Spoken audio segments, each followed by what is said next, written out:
ఒక యుద్ధం, నేనే తన సైన్యం.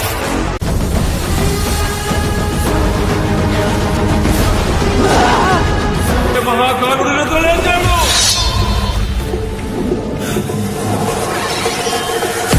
ఆడు మనిషి కాదు,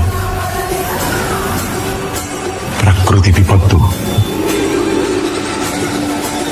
మన రక్త కన్నీరే ఓ సంద్రమైంది. నందమూరి బాలకృష్ణ బోయపాటి కాంబోలో రాబోతున్న లేటెస్ట్ సినిమా అఖండ 2. వీరిద్దరి కాంబోలో అఖండ 1 వచ్చి బ్లాక్ బస్టర్ హిట్ అయింది. మళ్ళీ వీరి కాంబినేషన్లో సినిమా అనగానే నందమూరి ఫ్యాన్స్లో అయితే ఊపైతే మామూలుగా లేదు. ఈ సినిమాలో బాలయ్య బాబుకు జోడిగా సంయుక్త మీనన్ హీరోయిన్గా నటిస్తుంది. బాలయ్య బాబుకు సెకండ్ హీరోయిన్గా విజయశాంతి గారిని తీసుకోబోతున్నారు. ఎస్ఎస్ తమన్ ఈ సినిమాకి సంగీతం అందిస్తున్నారు. తమన్ ఇచ్చే బీజిఎం ఓ రేంజ్లో ఈ సినిమాలో ఉండబోతుంది. ఈ సినిమా నుండి ఫస్ట్ సాంగ్ ప్రోమోనైతే రిలీజ్ చేయబోతున్నారు. మరి ఈ సినిమా థియేటర్స్లో రిలీజ్ అయ్యి బిగ్గెస్ట్ బ్లాక్ బస్టర్ హిట్ కావాలని కోరుకుందాం.